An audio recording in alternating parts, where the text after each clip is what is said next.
as teses. Então, essa é a parte mais longa da nossa aula, porque tem muito conteúdo, inclusive é impossível num bloco só, gente, dar conta de tudo isso. Precisaria de outro curso só sobre fundamentos, mas vou fazer o meu possível, certo? Para que a gente dê conta de quase tudo desse último módulo de fundamentos. Nos anos 80, é instituído o Código de Ética de 1986, que é o primeiro a romper com o conservadorismo e a ética da neutralidade. Por quê?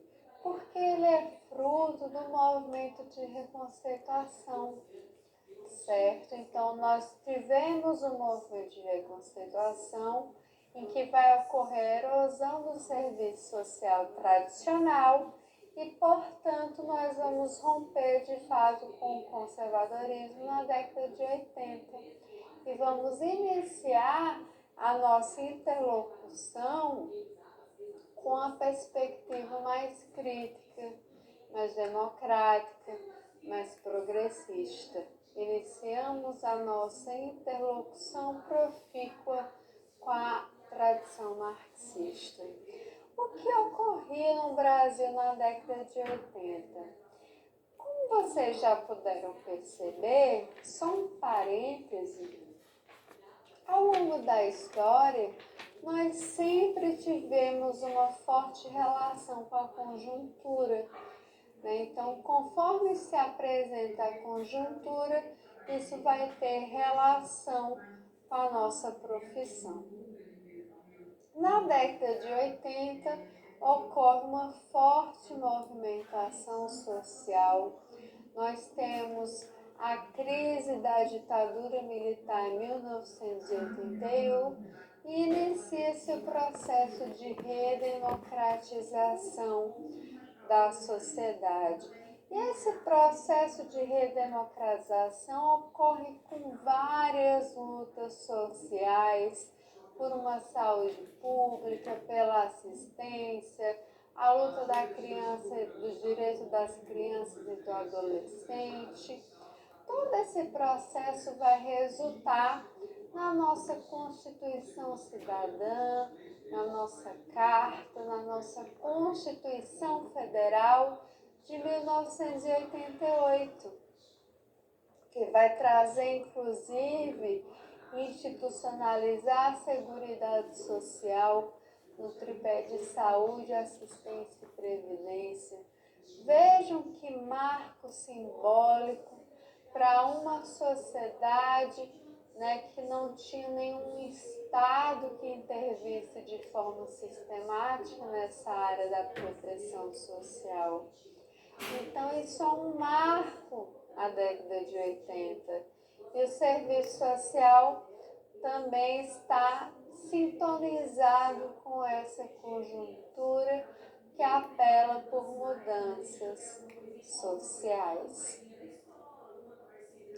A década de 90 é a década em que nós temos a ofensiva neoliberal.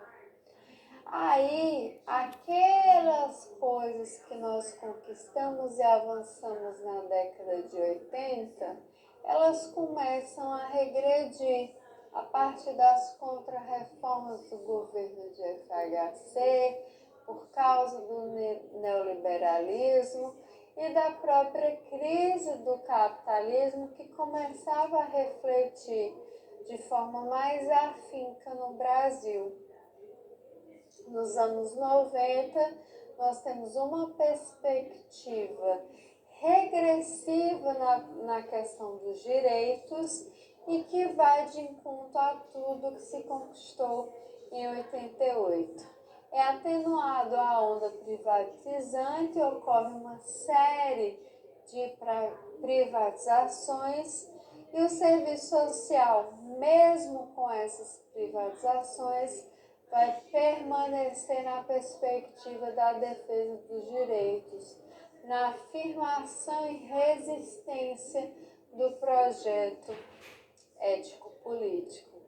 Vejam, a gente falou em 80 do Código de Ética, aqui em 90 da ofensiva neoliberal.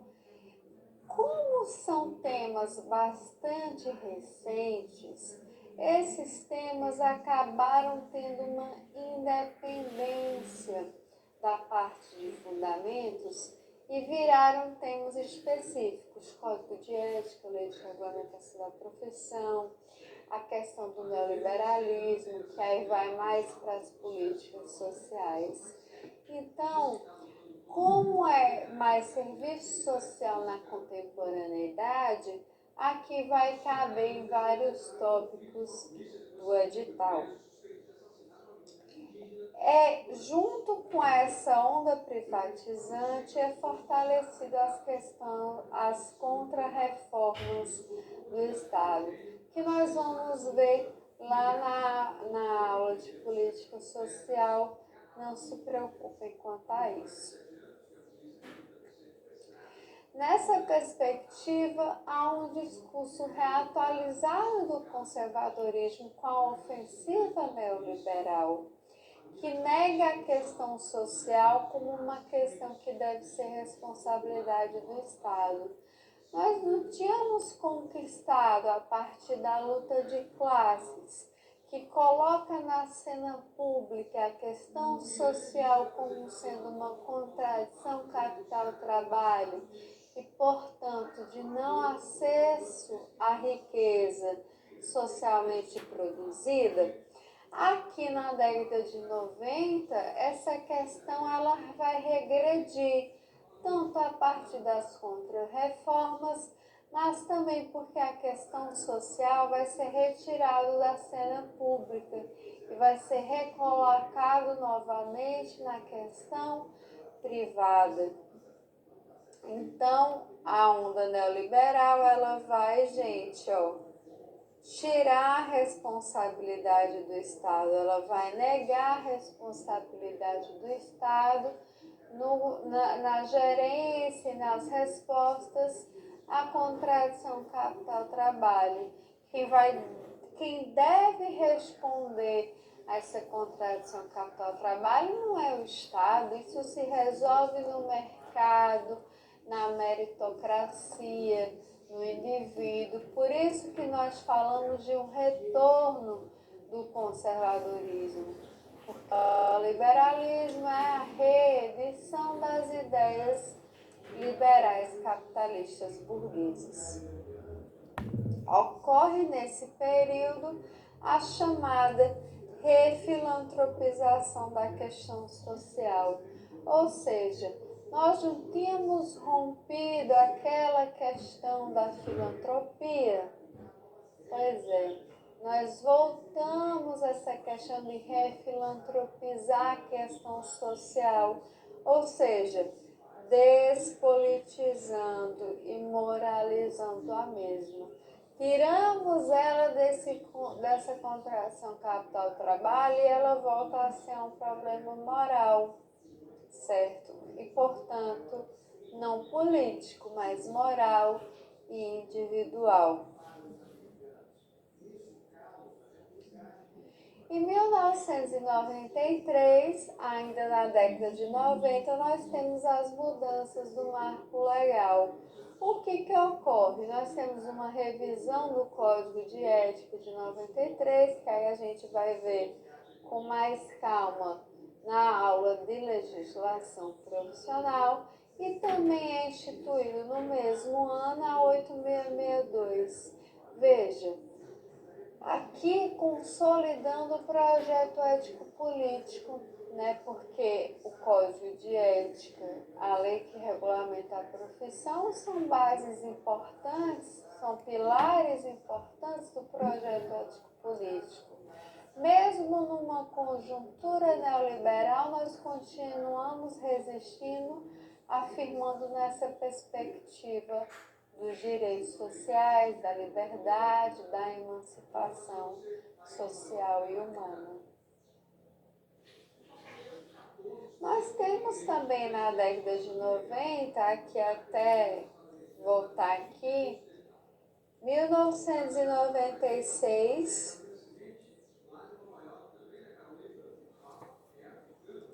nós temos o que, gente? As diretrizes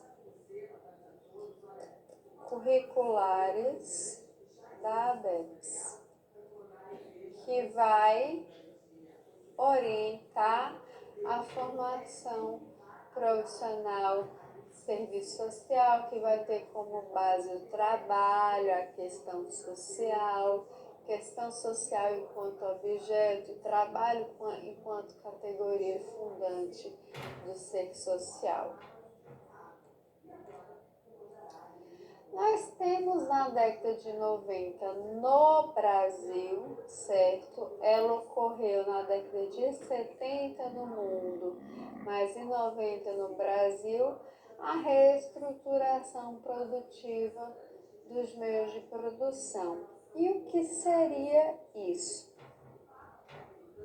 Nós não tínhamos, vocês vão ver lá em política social, até 60 e 70, o padrão fordista de acumulação.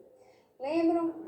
Vocês vão ver lá, certo? Que vai ter keynesianismo, fordismo. E tem a crise do estado de bem-estar social. E o que é essa crise? É a substituição do pacto keynesiano-fordista pelo toyotismo. E é isso que vai se configurar enquanto reestruturação produtiva. Deixa eu puxar uma tela branca aqui. Mudar as cores aqui da canetinha, que aí fica melhor. Ó, nós temos o pacto fordista keynesiano, que vai influenciar o quê? No planeta, até a década de 70, o estado de bem-estar social, ou welfare state. Na década de 70, tem uma crise que nós denominamos de crise estrutural do capitalismo. Está aqui, crise estrutural. Com essa crise, há uma mudança do pacto keynesiano-fordista para o toyotismo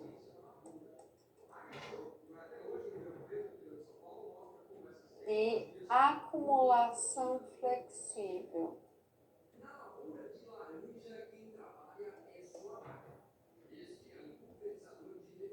Essa mudança do fordismo para o toyotismo nós denominamos reestruturação produtiva. E isso vai mudar a relação entre capital-trabalho. Porque se muda a forma de acumulação, muda a forma de exploração da força de trabalho. São colocados novos mecanismos. Que mecanismos são esses? Controle de qualidade, nós temos a inovação tecnológica, os CQCs, os programas de participação. Há uma mudança fundamental no capitalismo. Isso ocorre em 70 na sociedade a nível mundial e em 90 aqui no Brasil. Nós teremos no curso, na segunda etapa do curso, um aprofundamento sobre isso, mas isso a priori é o que nos interessa. Se muda a capital, ou a essência das relações entre capital e trabalho, vai se mudar o quê? A questão social. Nós até vamos ver lá na parte de questão social. Nós teremos, gente, novas expressões da questão social, porque nós mudamos a contradição entre capital e trabalho. Ó, aqui destacar na lousa, altera a relação capital-trabalho e, portanto, redimensionam a profissão. O nosso objeto de trabalho não é a questão social? Se há mudanças na questão social, obviamente há mudança nas requisições profissionais. E aí vão aumentar outras questões que vão fazer parte do debate profissional. Exemplo, nosso vínculo de trabalho, serviço social nas empresas, os impactos disso na economia, porque a reestruturação produtiva, um dos aspectos dela é o neoliberalismo, o capitalismo financeiro. Vai ter novas requisições profissionais, como, por exemplo, assessoria e consultoria, aí já é outra parte, certo? Vai se desdobrar em outras questões. E nos anos 2000, o que é que ocorre? Nos anos 2000 tem alguns pontos que eu quero destacar. Um deles é a discussão sobre a pós-modernidade. Não sei se você já ouviu falar, mas foi muito forte nos anos 2000, isso.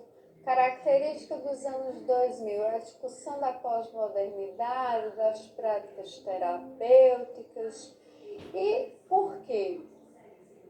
Porque há um deslocamento do trabalho, porque aquela reestruturação produtiva vai gerar um desemprego estrutural, e isso vai fortalecer as tendências que negam o trabalho, aí também já é uma outra discussão que precisaria de uma outra aula, mas aqui basta você saber que essa discussão pós-moderna, ela faz uma crítica ao marxismo, principalmente. E o marxismo, né, a principal corrente teórica do serviço social, então por isso que se passa a questionar o marxismo no serviço social, principalmente a partir dessas tendências pós-modernas, que nega a luta de classes, nega a questão social e a totalidade. Então, é uma característica. Quem vai até falar disso é a Marilda Yamamoto, naquele livro Serviço Social em Tempos de Capital Fetiche. Eu não sei se, Carol, dá para mostrar, porque dá para ver, né? Nesse livro aqui, gente, que é muito bom. E ela vai fazer uma série de discussões. Uma delas é sobre pós-modernidade, gente, que é algo bem recente, que muita gente tem dificuldade, porque não pegou ainda na formação profissional, porque é uma discussão recente. Teve gente que se formou nos anos 90, está estudando para concurso agora, por exemplo. E algumas grades curriculares não se adaptaram a essa atualização. Então, atenção para isso. Pós-modernidade vai ser sempre uma crítica às tendências modernas, que é o quê? Positivismo e socialismo. Lembram que a gente até viu que a modernidade ela vai substituir a Idade Média, né? Porque tem prevalência da ciência, da razão. A gente viu isso lá na Gênese. Então, a pós-modernidade é retomado aqui nos anos 2000, embora já tenha perdido um pouco de força. Minha dissertação de mestrado é até sobre isso. Quem quiser dar uma olhada, eu vou deixar disponível no fórum em PDF, certo? Eu falo sobre a pós-modernidade e a influência dela no serviço social na produção de conhecimento. Em 2000, nós temos também o boom da assistência social. Nos anos 2000 é palco de uma expressiva ampliação dos programas sociais, o que vai refletir na categoria profissional. Gente, a assistência social é um dos temas que mais divide a categoria. Por quê? Há diversas teses. Há a tese da Ana Elizabeth Mota, há a tese da Adaís Sposati, da Yazbek e da Boschetti, as principais, da Ivonette Boschetti. E a assistência social tem um boom nos anos 2000 a partir da transferência de renda. Você vai ver até na parte de política social e na aula de assistência quando for o próximo curso. Porque se ampliou muito os programas de assistência e isso requereu o quê? Mais profissionais do serviço social. Só que geralmente com um trabalho precário e até assim com dificuldade de ser realizado pela confusão que há entre a assistência social e a assistencialização.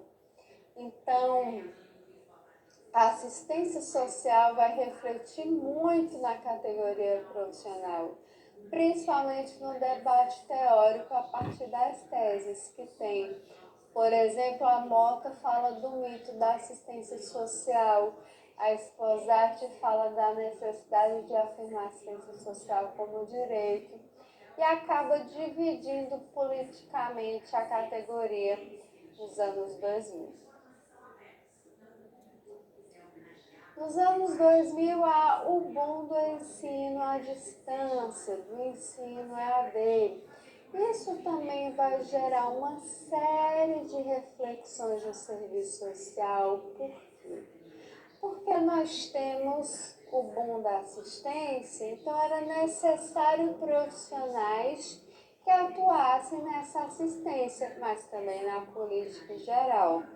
Serviço social, por ser um curso barato, acabou se proliferando nessa expansão do ensino superior que viveu o Brasil.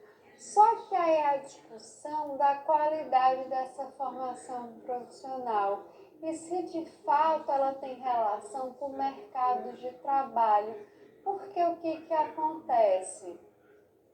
Muitas vezes esses cursos só diplomam, não se cumpre estágio, há casos e casos de irregularidade, não se cumpre estágio e acaba sendo apenas uma diplomação.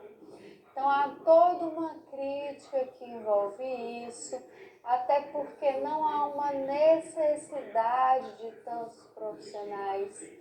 A Yamamoto, no livro que eu mostrei no slide anterior, ela vai fazer uma discussão sobre isso.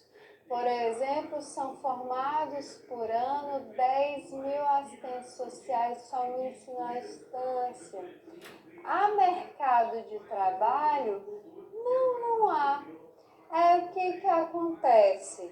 Para ela, isso acaba formando o exército assistencial de reserva, fazendo alusão àquela categoria de Marx que fala em exército industrial de reserva. Se tem assistentes sociais de sobra no mercado, o que acaba baixando salários, aumentando o desemprego na área e aumentando a concorrência. Agora nós vamos para uma parte que eu quero destacar aqui, que é as principais teses do serviço social. Eu não vou aprofundar, mas eu quero só deixar claro, certo, que nós temos vários autores e várias teses. E essa parte de fundamentos envolve todas essas teses. Nós temos a tese da Yamamoto,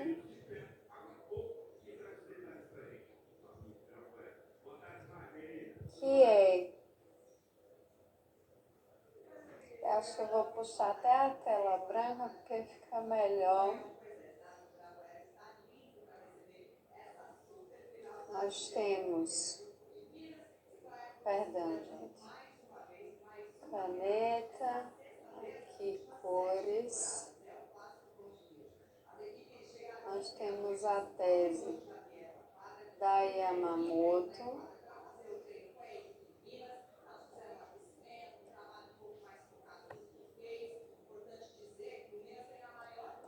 que é sobre as relações sociais e a relação com o serviço social.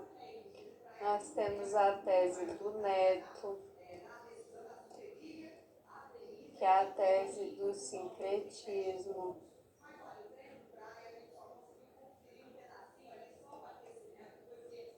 Nós temos a tese da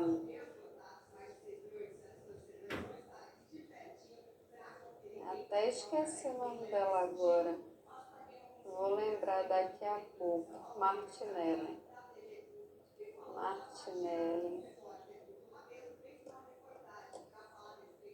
que é da prática alienada do serviço social.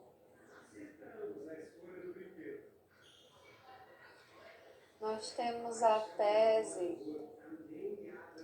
do Faleiros, que é a tese da correlação de forças.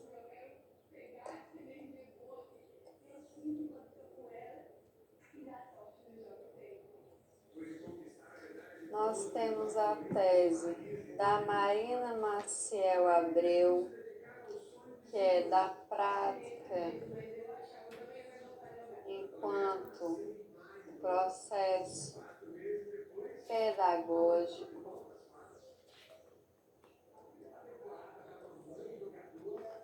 Temos a discussão da Yazbek, da Esposati e, de certo modo, da Cotiara sobre a assistência social. E a de Costa,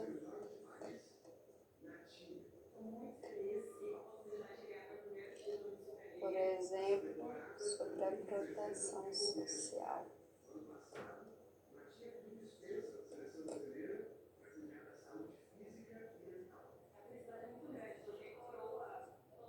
Não está aparecendo não, né? Proteção social. Vejam, essas são, gente, as 7 principais. Aqui eu vou destacar uma só porque por atrevimento, certo? Que é a da Ana Elizabeth Mota, que eu acho que merece destaque, que é o mito da assistência social. Nós temos essas 8 teses principais. Vejam, aqui é uma discussão extremamente densa e teórica.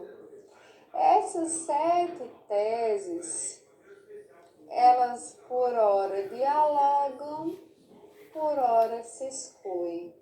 A gente pensa que no serviço social todo mundo ali está concordando, e não, gente. Eles divergem entre eles. Vamos aqui ver cada uma dessas teses. Isso aqui, inclusive, gente, vai estar na obra de Yamamoto também, naquele livro que eu mostrei para vocês há pouco, Yamamoto. Yamamoto vai inaugurar a interlocução com o serviço social e o marxismo. Então, ela inaugura o marxismo no serviço social.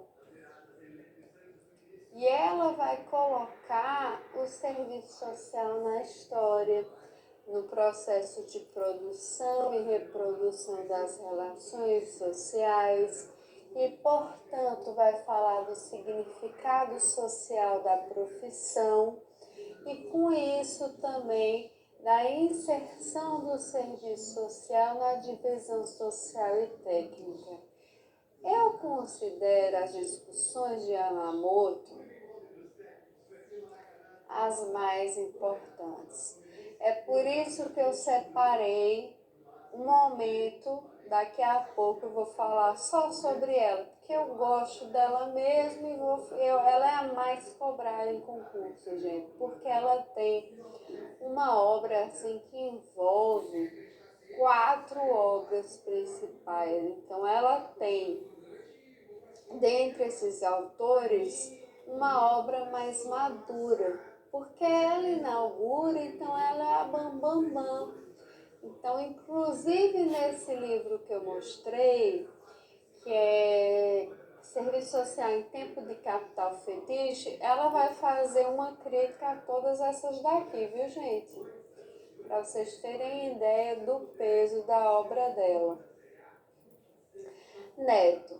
Neto vai falar da tese do sincretismo e da prática indiferenciada.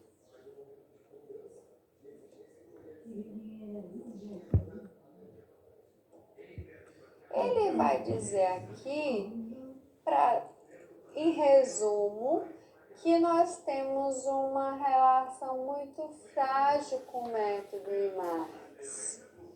E por isso nossas práticas serão muito inconclusivas, porque nós estamos dentro da reprodução da ordem. E Yamamoto vai fazer uma crítica a essa tese como sendo uma tese economicista. O Zé Paulo diz que ele já superou um pouco essa tese, mas é uma tese muito comum entre nós.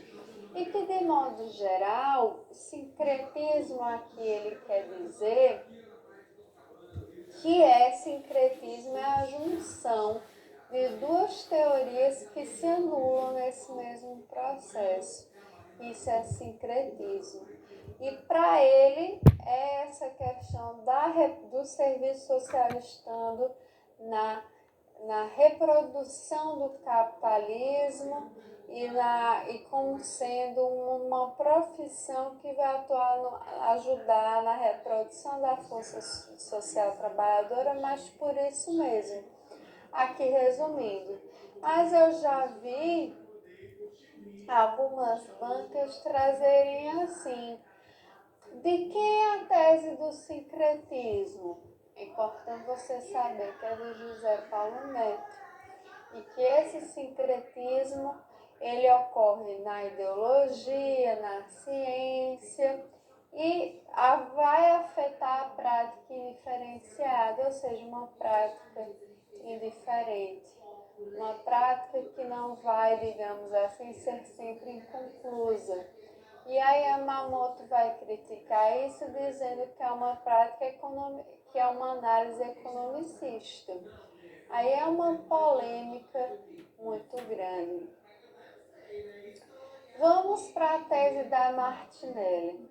A Martinelli é uma fofa, gente, não sei se vocês conhecem. Ela é uma pessoa bem, assim, ela é bem alta astral das energias.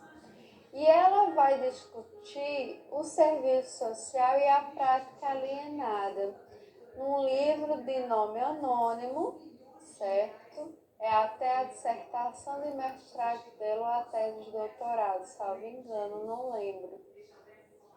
Esse livro tem muita riqueza de detalhes, ela vai fazer uma análise bem profunda do capitalismo, então se você quiser né, ter uma leitura sobre capitalismo. Eu recomendo certo essa obra de Martinelli. E ela vai fazer aqui da prática alienada, dizendo que na sociedade capitalista o serviço social já surge com sua prática alienada, no sentido de que já surge também nessa perspectiva da reprodução da ideologia. Mas aí, essa tese é uma das mais criticadas, não só por Yamamoto. A Martinelli é muito criticada por essa tese. Por quê? Porque afirmam que essa tese dela é uma tese hegeliana. E, portanto, não é uma tese que segue do concreto. É uma tese idealista. Yamamoto é uma das que critica essa tese, falando que a Martinelli quer atribuir ao serviço social o papel da classe trabalhadora e que isso seria mais ou menos um messianismo, um romantismo, tá? Nós, o serviço social, não temos o papel da classe trabalhadora na ordem capitalista de superar essa ordem de exploração e dominação. Então, essa é a grande crítica que se faz à obra da Martinelli. A quarta tese é a do Faleiros. Essa é muito polêmica também, que é a tese das correlações de força, que vai envolver as relações de poder. E ele vai colocar o assistente social enquanto um intelectual orgânico. Intelectual orgânico, que é uma categoria do Antônio Gramsci, daquele italiano marxista. Então, aqui, poder e o assistente social enquanto intelectual orgânico. Aqui há muitas críticas porque ele vai focar nessa questão do poder, das relações de poder, o que é uma discussão geralmente Foucaultiana do Michel Foucault. E ao você considerar a supremacia do poder, você está negando as condições objetivas. Porque aqui o poder é uma relação social e toda relação social é uma relação de poder. Então o foco é na correlação de forças, é na disputa de forças do poder. A Yamamoto também faz uma crítica ao Faleiros. Ela vai fazer uma crítica aqui a todo mundo, né? Porque ao você também considerar o assistente social e intelectual orgânico, você está tirando o papel da classe. E o serviço social enquanto profissão liberal não teria para Yamamoto esse papel de ser um intelectual orgânico. Que é, lembrem-se, uma categoria de Gramsci. Eu já vi a CESP cobrar falando que intelectual orgânico era uma categoria de Marx. Não. Intelectual orgânico é uma categoria do Antônio Gramsci, porque aí vai envolver cultura, classe subalterna, enfim. Falando em cultura, vamos para a quinta tese, que é a tese da Marina Marcel Abreu. Eu gosto muito dessa tese, embora há algumas coisas que eu fico meio assim desconfiada, enquanto marxista que sou. A tese da Marina Marcel Abreu vai colocar a prática profissional como sendo uma prática pedagógica, enquanto constituindo um processo pedagógico. Aqui ela vai ter como base a cultura para ela, entendida como como um modo de ser e de viver, cultura como sendo esse conjunto de valores que nós, humanidade, temos, e ela vai inserir essa discussão na cultura, porque ela também vai pegar a discussão de Gramsci, que Yamamoto também é gramsciana, quero lembrar, que está dentro do espectro da tradição marxista. E ela, ao pegar essa questão da cultura e de Gramsci, vai fazer uma discussão da prática pedagógica do assistente social.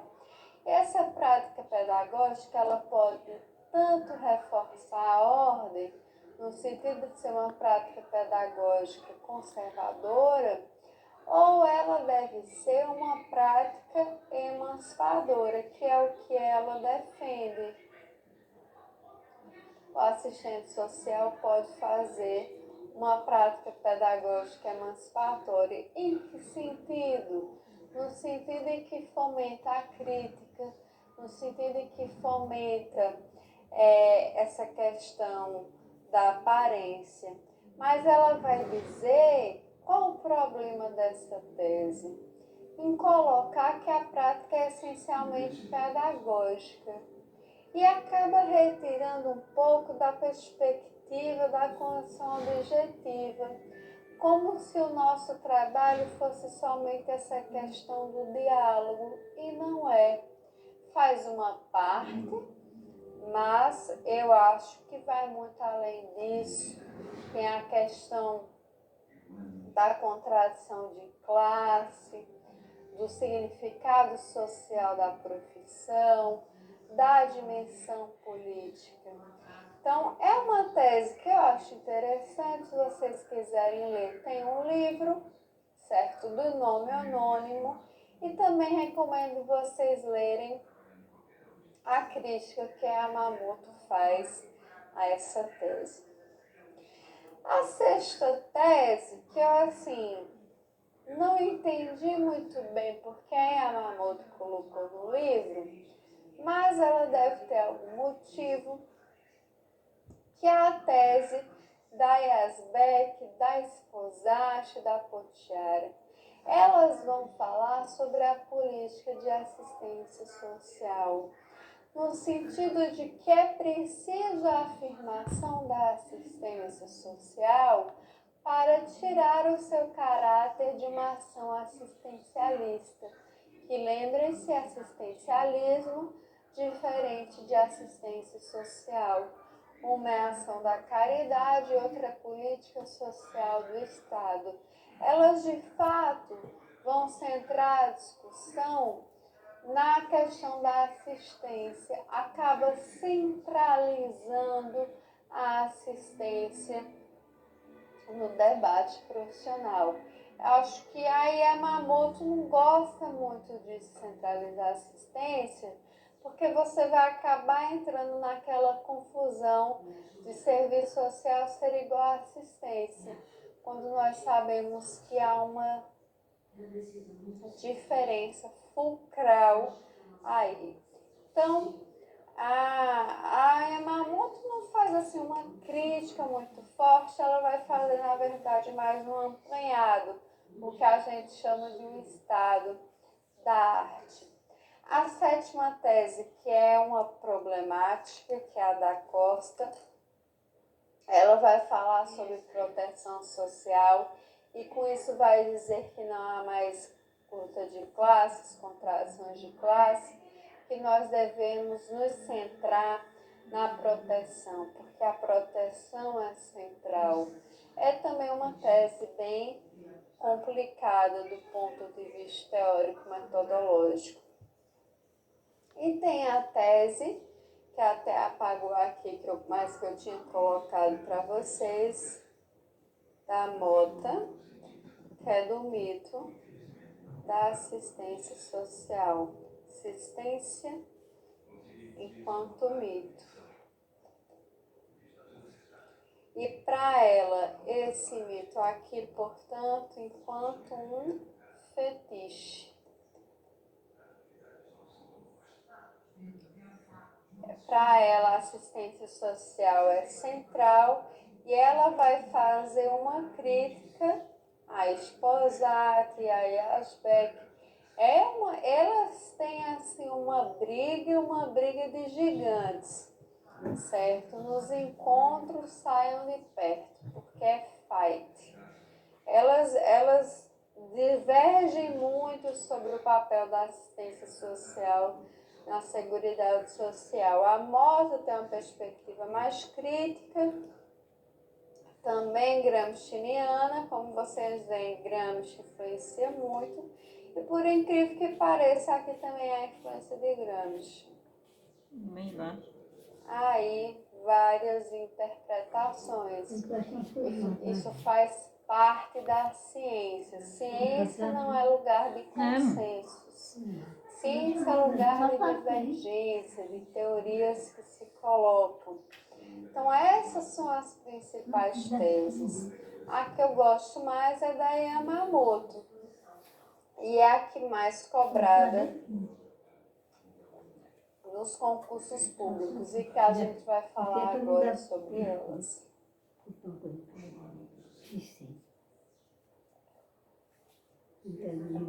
Bom, gente, ela tem uma série de teses.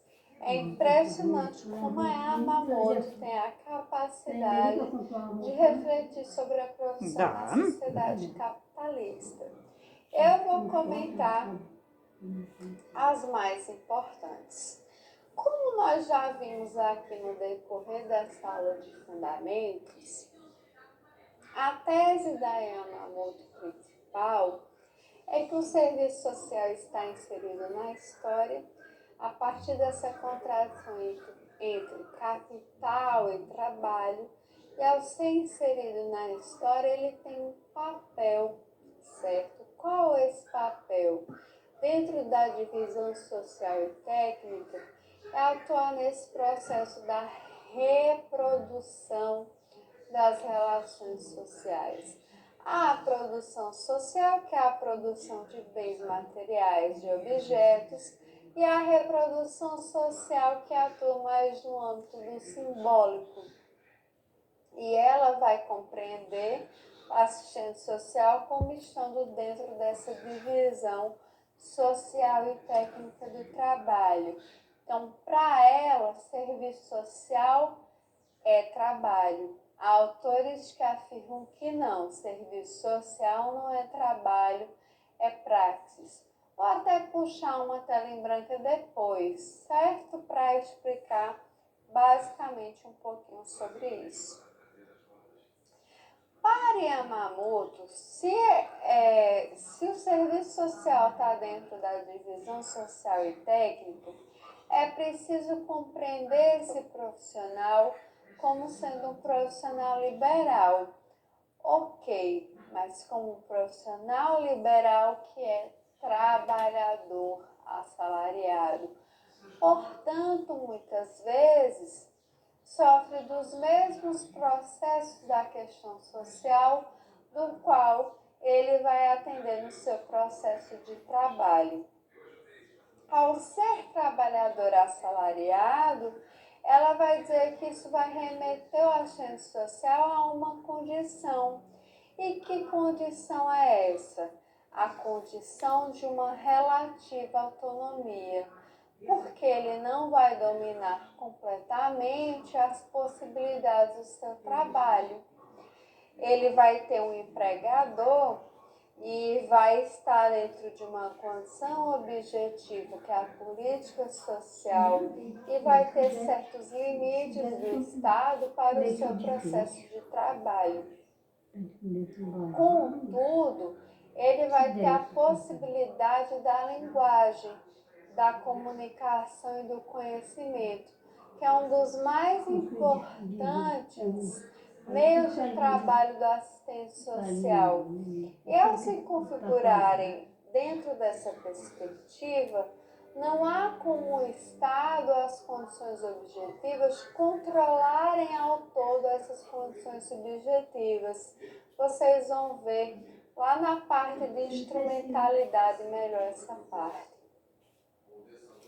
mas relativa à autonomia no sentido de que o profissional não controla totalmente, mas ao mesmo tempo não tem o seu processo de trabalho totalmente controlado. Há uma certa parte em que ele há uma liberdade. E essa relativa autonomia, ela também não é estática, ela é dinâmica. Por hora ela pode ser mais, por hora ela pode ser menos. Isso vai depender das condições objetivas e subjetivas do processo de trabalho da assistente social.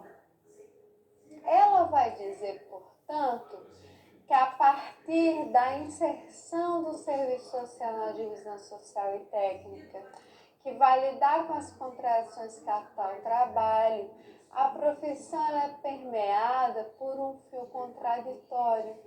E esse fio contraditório é justamente isso, que pela mesma prática nós atendemos tantos interesses da reprodução social do capitalismo, como os interesses da reprodução social da classe trabalhadora.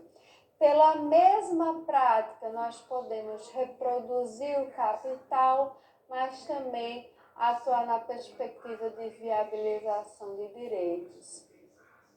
Isso é o fio contraditório da profissão. Isso é colocar o serviço social na história, certo? Porque há teses que afirmam o serviço social só reproduz a ordem, o serviço social só atua na perspectiva do direito. Nenhum e nem outro, pelo mesmo processo de trabalho, atua tanto na perspectiva de reprodução e acumulação do capital, como de viabilização dos direitos da classe trabalhadora. Para Yamamoto pode parecer estranho, mas para ela a profissão tem um caráter essencialmente político. Eu acho essa tese muito interessante, porque ela vai dizer, há uma contradição no cotidiano da vida social entre operariado e burguesia. Essa contradição vai exigir uma resposta do Estado e, portanto, essa resposta é as políticas sociais e o serviço social para a sua implementação, execução e avaliação. Nós estamos ali na contradição capital-trabalho. Se estamos na contradição capital-trabalho, não há como ter neutralidade. É preciso ter um lado, é preciso tomar partido, porque não há neutralidade se nós estamos numa contradição. Aqui ela está dizendo e negando essa ética da neutralidade, que nós não podemos ter essa história de não tomar lado. Quando não se toma um lado, já se está tomando um lado. A neutralidade é um posicionamento, isso não existe, isso é uma ficção das ideias conservadoras. Por isso que é essencialmente político, porque nós lidamos com a questão social. E a questão social, vocês vão ver lá na aula de questão social, ela é desigualdade econômica, mas também desigualdade política. Ela é consenso, mas é também resistência. Ela é condições objetivas de miserabilidade, mas também é rebeldia. A questão social é contraditória, por isso o fio contraditório. E se é contraditória, não há como haver neutralidade, é preciso tomar um lado, é preciso ter um posicionamento. Que nós nos firmamos desde a década de 80 com um lado, e que lado é esse? Na defesa dos direitos dos que mais precisam, das classes subalternas. Então, esse é o que seria o caráter essencialmente político do significado social da profissão. Ainda dentro das contribuições de Yamamoto, certo? Nós vamos ter, gente, ela compreendendo, eu já falei sobre a divisão social e técnica do trabalho, mas aí ela vai trazer a perspectiva da reprodução social. Como eu falei para vocês, a produção social e a reprodução social, que, portanto, vai atuar principalmente não na criação de mercadorias, não na criação de objetos, mas atuando no âmbito das relações sociais, certo? No âmbito da ideologia, da fantasia. E aqui vai gerar uma polêmica na profissão. Por quê? Vou puxar a tela em branco. Aqui essa tese é o que vai dar margem para dividir a categoria em serviço social, trabalho,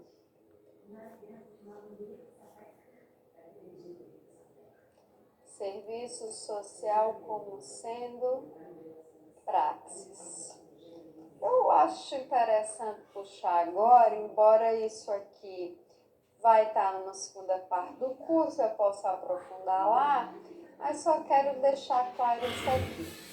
Serviço social enquanto trabalho é uma tese principalmente da Yamamoto.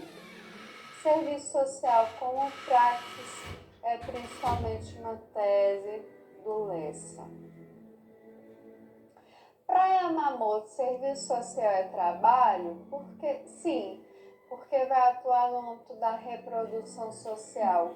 Pode não estar produzindo mercadoria, mas é uma forma Não vem de não, trabalho. dá para 5 Ela vai horas. se basear no capítulo 6 do Capital. Deu Capital. E vai dizer que se o serviço social enquanto assalariado se configura assim enquanto um trabalho, certo? Que aquela parte fundamental de Marx, do trabalho como sendo a ação que transforma a natureza, hoje é insuficiente, certo? E nós, como atuamos na reprodução do trabalho, nos configurariam como trabalho. E a tese do Lessa, que diz que serviço social é praxis. Para ele, como o serviço social não transforma diretamente a natureza, atua no âmbito das relações sociais, na regulação das mesmas, não produz, não é o trabalho, e sim uma praxis. E aí gera uma polêmica. Para ela é praxis, para ela é trabalho, porque o serviço social atua na reprodução. O Lessa até concorda, mas fala que isso não é suficiente para explicar que isso aqui seria uma praxis. Então, para ela, o serviço social, atua na reprodução das relações sociais, nesse momento que vai reproduzir a força de trabalho a partir das políticas sociais, tanto na parte simbólica quanto na parte de acumulação do capital. Ela insere o serviço social na história dentro dessa perspectiva. Tira o serviço social daquela perspectiva endógena. A gente tem o que é a perspectiva endógena? É quando tu vê o serviço social dentro de uma caixinha, o serviço social dentro dele mesmo. Isso é uma perspectiva endógena. E essa perspectiva ela deve ser rompida a partir de quê? A partir do momento que você coloca a profissão na história, ou seja, no conflito entre capital e trabalho. E para ela tem que se romper isso. E você rompe isso a partir do diálogo com as ciências sociais, com a tradição marxista. E o diálogo do serviço social na história permite romper com o messianismo, e com o fatalismo, que são dois extremismos que para ela devem ser evitados. Porque, veja, para ela o messianismo, puxar outra tela branca aqui,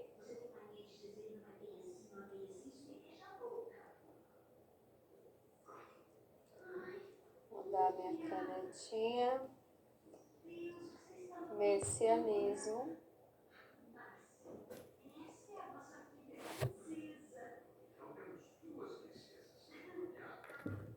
e o fatalismo são extremismos, gente.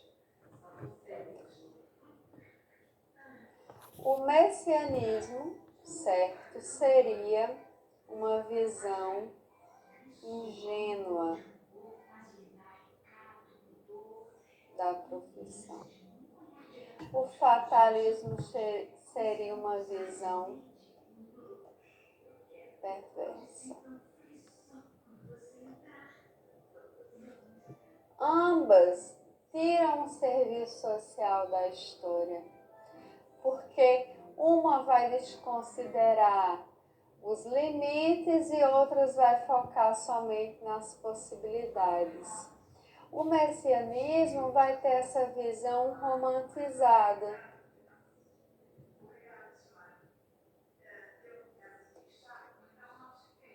E, portanto, salvacionista.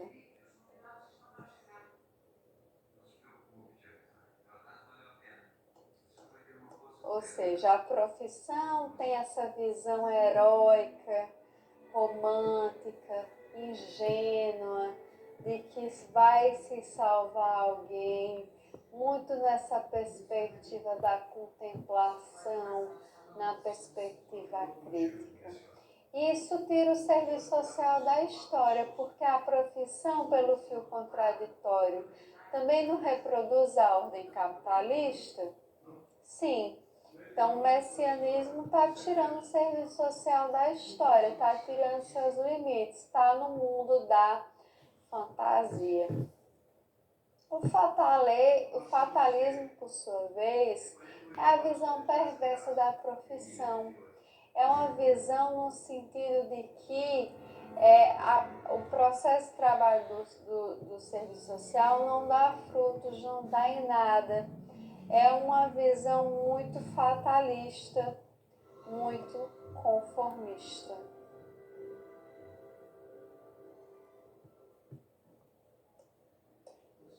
E aqui, no caso, é também um extremismo, porque você também tira as possibilidades, você fica só nos limites.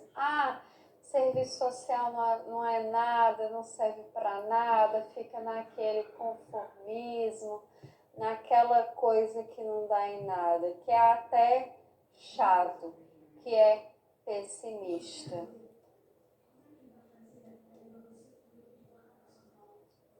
Então, para Yamamoto, essas duas vertentes aqui devem ser evitadas porque são extremismos, certo? E nós precisamos evitar esses extremismos. Nós evitamos como? Colocando o serviço social na história, no conflito capital-trabalho, analisando sua contradição, que pelo mesmo processo de trabalho se dá possibilidade, mas se tem também limites. Então é preciso ultrapassar o messianismo e o fatalismo. Bom, gente, tentei resumir, certo, todas as concepções de Yamamoto. Precisaria de mais tempo para fazer mais, mas vamos ter que direcionar aqui o nosso curso. Vamos só trazer algumas questões e a gente vai encerrar esse bloco. Sobre serviço social e institucionalização. A questão social fundamenta a existência do serviço social brasileiro como uma especialização do trabalho coletivo, no contexto de afirmação da hegemonia do capital industrial e da apreensão dos processos sob o ângulo das classes. essa questão, tentem aí responder, congelem a tela. A questão social fundamenta na existência do Serviço Social Brasileiro? Sim. A questão social não é nossa matéria? Nós não, só existimos por causa da questão social? Ok. E nós não somos uma especialização do trabalho coletivo? Sim, a partir das questões social, nós surgimos enquanto uma especialização do trabalho coletivo. Na afirmação do contexto do capital industrial, sim, necessariamente questão social está ligada à industrialização, à urbanização e, portanto, essa relação fulcral aqui entre capital industrial e capitalismo monopolista, como fala José Paulo Neto, de apreensão dos ângulos das classes sociais. Questão social é quando você analisa esse conflito de classes, portanto, gabarito correto. As transformações societárias contemporâneas não afetam o assistente social em sua condição de trabalhador assalariado, uma vez que o assistente social detém total liberdade em sua ação profissional.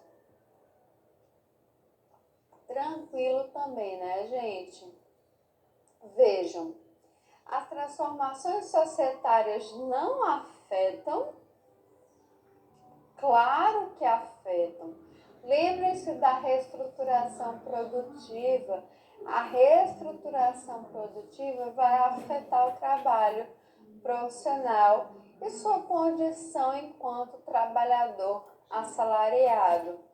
E o assistente social não detém total liberdade. Por quê?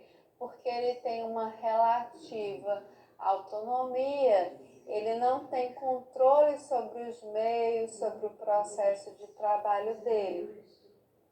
Totalmente, ele vai ter controle sobre a linguagem, sobre a comunicação, mas ele não controla o financiamento, por exemplo. Não é ele que determina tudo da política social. Portanto, gabarito errado. E é isso, gente. Nós não